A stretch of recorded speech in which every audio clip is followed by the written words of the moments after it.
Hi, my name is Joseph Mullen. I'm a freshman in the College of Arts and Sciences here at Cornell. I'm studying Government and Africana Studies, and I'm presenting Cornell Votes Be Ballot Ready presentation, the first 5 slides. This is a guide designed to ensure you cast your ballot safely and correctly this November. So first, congratulations on registering to vote. This is part of our civic duty, and thank you so much for participating in our democracy. But you're almost there at the end of the finish line, but the next step is, of course, to actually cast your vote now that you've been registered. So we're going to walk you through the steps of how to make sure you can cast your vote safely and correctly in this presentation. The first step is getting to know your candidates, using the time between registering to vote and election day to familiarize yourself with candidates on your ballot, both at the federal, state, and local levels. It's very important to know not just, how to vote, but who you're voting for, what their policies are, and ensuring that you're voting for the candidates you believe will make the change you want to see in your communities. If you're not sure what state and local offices are up for election and who's running for these offices in your area, you can look at the resources below on Ballot Ready, Ballotpedia, and Vote 411 to learn more about the candidates who are running for local office, state office, and federal office. Find out more about their policy positions, their qualifications, their views on how they would use their office, the policies that they would implement, and more that can inform you about what you want to know about who you're casting your vote for in these different offices on election day. And all you need to provide for all of those is the address you used to register to vote for your area. Next, you need to decide how you'll vote. There are 3 main ways for you to vote and participate this November. The first is by absentee voting, mail-in voting, that surely a lot of us will use during this pandemic. After submitting an absentee ballot request form, you will receive a ballot throughout the mail. The time you receive your ballot may vary depending on the state you're registered in, and you can verify this with your state or locality's Board of Elections. Just making sure that 2 weeks before Election Day is the time that is recommended for you to mail your ballot back. You can also do early voting, which is often in the weeks preceding November 3rd on Election Day, so you can get your vote in early, and you can avoid the long lines on Election Day itself on November 3rd by voting in person during an allotted time before Election Day. And to check whether your state has an early voting period and which polling locations are available, visit your state or county's Board of Elections website. And of course, perhaps the most popular method of voting will be in-person voting on Election Day, Tuesday, November 3rd. That will be plenty of people voting on that day, and that day is Election Day itself. But those are 3 different ways that you can vote this November. You can also look at the Tompkins County early voting dates for the 2020 general election. They start on Saturday, October 24th, 2020, beginning at 9 a.m. until 2 p.m., and then going on up until Sunday, November 1st, so 2 days before Election Day. They go throughout the 24th to the 1st, and there are 2 locations available for you to learn more. The Ithaca Town Hall, where you can that is a voting location on 215 North Tioga Street in downtown Ithaca, and then the Crash Fire and Rescue CFR on 72 Brown Road, just past the Ithaca Tompkins International Airport. Thank you so much, and the next slides you'll learn even more information about how to vote. Hi everyone, my name's Andrew Talone. I'm a freshman in the College of Arts and Sciences, hoping to double major in government and economics. And today I'm going to be talking to you all about what you will need to bring with you to the polling station should you be voting in person this year. So it is common for states to require voters to bring some form of a government-issued ID. Our general rule of thumb is that you should always bring some form of a government-issued ID with you just to ensure that there's no issues while you're voting and that everything runs smoothly and that your vote is counted. And we've included a link to a map that can show you what your state requires in terms of ID that'll be available for you to access later, and I'll show you a picture of the map as well in a few seconds. Just another note as well, Should you be voting in person for the first time, you should be bringing some form of a government-issued ID. Just bring it in any instance, just to ensure everything runs smoothly. Here is a map of all the states and the different laws that they have in terms of requiring ID when you go to vote in person. Take a second to look over this and find your state and see what their specific policy may be. Okay, I hope you all have a great time voting, and make sure to make your voice heard this election cycle and every election after. And thank you for taking the time to look into voting. Hope you have a nice day. Okay, so now that you know how to see what candidates are going to be on your ballot, and you also know what to bring if you're voting for the first time in person, the next step and the most important step is knowing what your ballot's going to look like and how to actually vote on the ballot.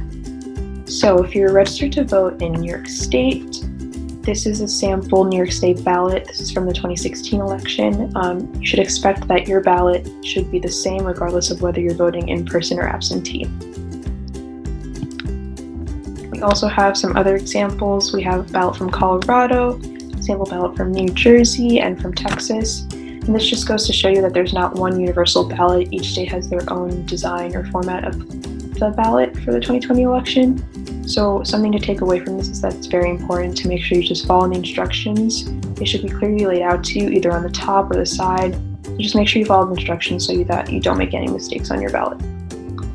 And if you have any other specific questions about filling out your ballot for your specific state, don't be afraid to reach out to Cornell Votes and we can help you. So we're going to walk through how to fill out or go through the ballot for New York State. So the top row, you're going to see some headers, and basically these headers are the offices that are up for election.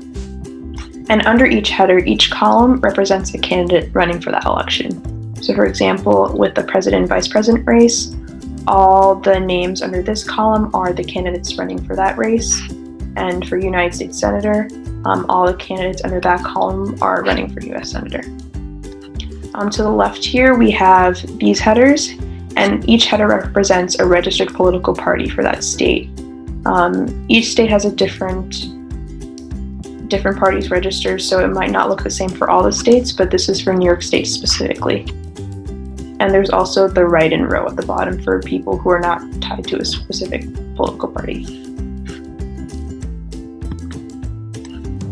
So each row represents the candidates under that political party. So if you look across the Democratic Party, all these candidates under that row are registered under the Democratic Party.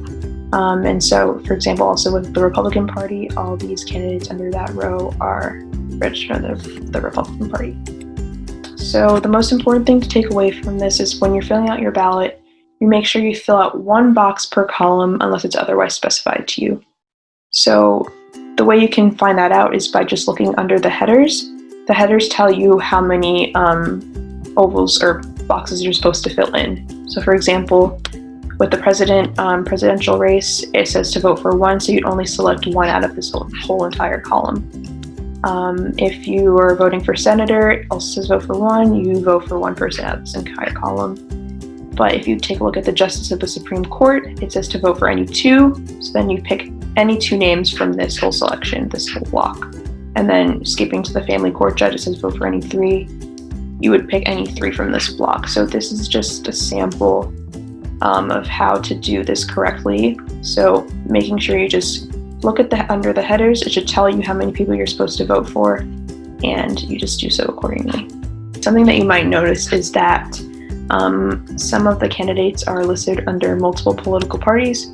So for example, if you take a look at the presidential race, you see that Hillary Clinton and Tim Kaine are not only in the Democratic Party, but they're also in the Working Families Party and also Women's Equalities Party. And let's say you're trying to vote for them, you're probably wondering whether you should bubble in their name each time you see it in the column. That's not the case. You only fill out one, regardless of whether you see them in multiple parties. So that's important to know because that is a common mistake, I believe. So if you see a candidate that you want to vote for listed under multiple parties, you only vote for one of them. So just to reiterate what I said in the previous slide, You're bubbling in 1 box per column with a blue or black pen, unless it's otherwise specified. You're voting for 1 candidate per office, so only 1 box should be bubbled per column, even if the candidate you're voting for is registered under multiple parties. And you're going to make sure that you bubble in the oval completely, just like a Scantron, and do not make any stray marks outside the oval. So just to reiterate, these instructions are extremely important to follow. Your ballot will be voided and discarded if you do not follow these instructions carefully. So this is really important, like any stray marks, filling out, bubbling in 2 candidates when you're only supposed to do 1. Any simple mistake like that can easily discard your ballot, and we don't want that to happen. So it's very important that you read the instructions, making sure that you follow the instructions, and making sure you don't make those common mistakes. All right, and just to reiterate how you're supposed to be filling in the bubble. So just looking at the oval, you just make sure you fill it completely, darkening the oval next to your choice using a pen, a blue or black pen. You don't want to make an X or check mark or circle it like that. You want to make sure that it is bubbled in completely. And if you're trying to write in a candidate, if you go back, I'll go back. You would write in the candidate where it says write in. It's usually a blank row. So that's where you would write in a candidate if that's what you're looking to do. Hi everyone, it's Andrew from earlier when you were learning about how to go and vote in person. So now I'm going to be talking to you about completing your absentee ballot. Okay, so after you fill out your ballot, you're going to fold the ballot and put it within an envelope that's labeled, and you'll see it in bold right here, official absentee ballot. So make sure you're putting it in the proper envelope first of all, because there will be 2 of them. And then you're going to seal the envelope. And when we say seal, we don't mean tape or staple. You can either lick it, or probably to be a little bit more COVID friendly, put some water on your fingers and then put it around the glue edges of the envelope, so that way it's safely sealed. After you seal the envelope, you are going to sign and date the affirmation part of the envelope, which is located on the back of the official absentee ballot envelope. And then after you put your ballot within the envelope, you're going to then place that envelope into another envelope, which is the larger of the 2 envelopes present.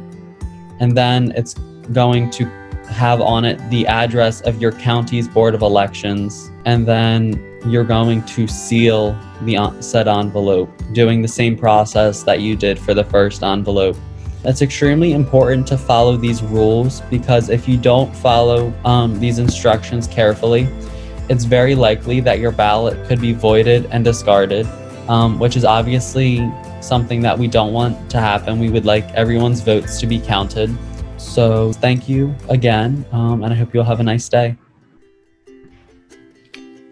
Hi everyone, my name is Abby Sechar. I am a sophomore in the College of Arts and Sciences studying math and government. And so you may be wondering at this point, you have your whole ballot filled out. Now, where do you send your absentee ballot? So you have 3 main options. The first option would be to drop it off at your local post office. So if you are at Cornell on the Ithaca campus, one really good option would be to drop it off at the post office at the Cornell store, which is on Hove Plaza. Another option would be to deliver your completed absentee ballot in person to your county's local Board of Elections office. And then the third option would be to drop off your absentee ballot at a designated drop-off location. So some states have this, some states do not. New York does not have this, but the states that do, it's typically a box that will be, in some public location where it will have a label that says official drop-off box for ballots, and then you just kind of leave your ballot in there, and then it will get where it needs to go and your vote will get counted. So it's really important that whichever option you choose, that your ballot is either postmarked or delivered by the absentee ballot return deadline. You really want to make sure you don't miss this, otherwise your vote is not going to be counted. And so it's really important to do it as soon as you can. Also, just try to figure out a plan as you're filling out your ballot. Think, oh, when will be a good day for me to do this, and make sure you can fit it into your schedule. Here's a graphic with all the deadlines for all the states. So New York State has an absentee ballot return deadline on October 27th, but other states, vary. Some have it on the actual election day, November 3rd, whereas other states have it earlier. So just really make sure that you know when your deadline is for the state that you're voting in, and that you have a plan to get it in by that time. And so at this point, you should be ballot ready, and you have a plan and a way to vote. So that's really exciting. And if you want to get involved with Cornell Votes or stay in contact with Cornell Votes, one way to get voting deadlines would be to text Cornell Votes to 56525.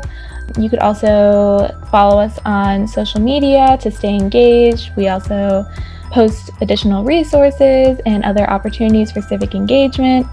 It's a really cool organization, really fun, cool people. So if you are interested in getting involved or staying in touch, I think, that's a great idea. And I really hope this presentation was helpful for you, and that you feel more comfortable and ready to vote. And happy voting.